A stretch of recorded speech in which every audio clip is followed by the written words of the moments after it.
Joe Bradley, who was elevated to lead deckhand early in the charter season in Below Deck Mediterranean Season 9, is the worst lead in Below Deck history due to his poor performance, which has affected the whole external team.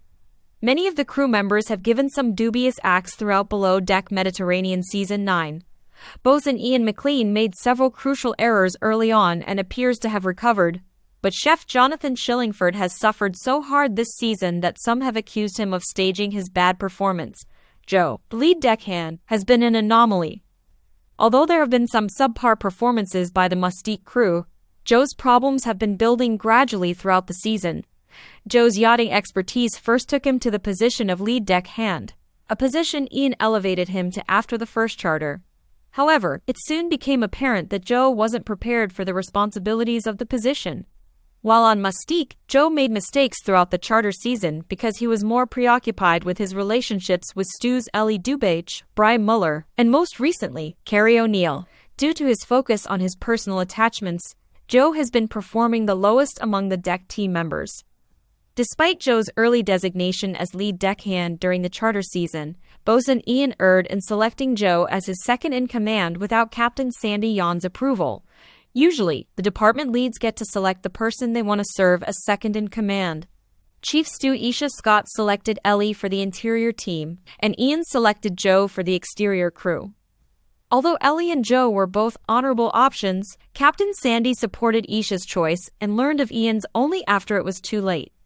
Captain Sandy was not pleased to hear that Joe had been promoted to lead deckhand. Although Joe had the experience to support him, she didn't think his performance on board the deck had been particularly good, and Nathan Gallagher would have been her pick for the lead role.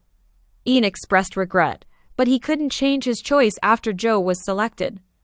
While Joe from Below Deck has been working on board Mustique, his performance has been mediocre at best. As the second-in-command, he should have known better than to rely on fellow deckhands Nathan and Gail Cameron. Yet he made several grave errors during his tenure as lead deckhand. Even though Ian has received the most of the criticism about the external crew, Joe has occasionally performed poorly as well. Joe clearly needs more training to be the finest deckhand conceivable because his abilities are better on paper than in real life.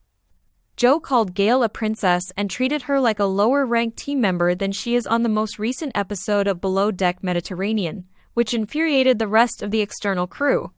Joe was out of line, and Gail told him so without hesitation.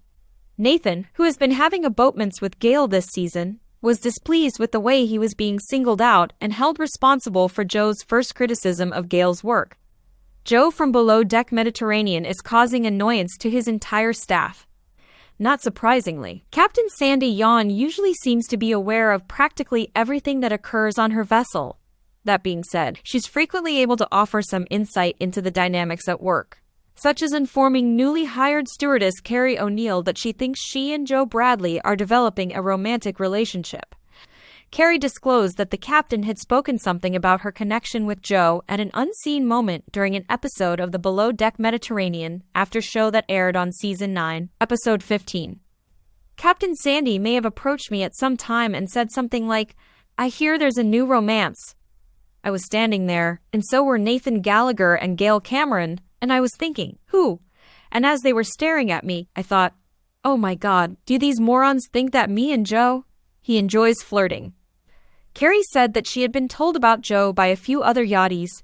In case you missed it, Ellie, Joe, and Bry Muller were involved in a romantic triangle that created a great deal of stress early in the season. Elena Ellie Dubach revealed this when they were working together. To be honest, I kind of thought, don't go there, when she told me that, Carrie revealed. I'm not sure if she was trying to defend me or just say, don't step on my turf, but she was going to warn me not to go there. Soon after Carrie joined the group, she began to flirt with Joe, much to everyone's astonishment. I could see that coming from a mile away, Bry said during the after show. I knew. It was at the tip meeting. I turned to face Joe and mused, Me and my partner. Joe claims that the moment he and Carrie said hello, there was a flirtatious vibe. He described it as akin to a little connection. She's not like Ellie and Bry at all, radically different. So in a funny way, I could identify with her. Moreover, she enjoys the musical element. In order for us to discuss many of the topics we have in common, I can converse politely with this woman without a doubt." Carrie said that she and Joe had a lot of personality traits in common. "I believe that was seen as flirting by everybody, like, 'Oh, Carrie and Joe,'" she continued. "Hey, flirting is simply flirting sometimes. But is this anything more, as Captain Sandy pointed out? To discover out, you'll have to watch Below Deck Mediterranean, which airs on Bravo on Mondays at 9/8C.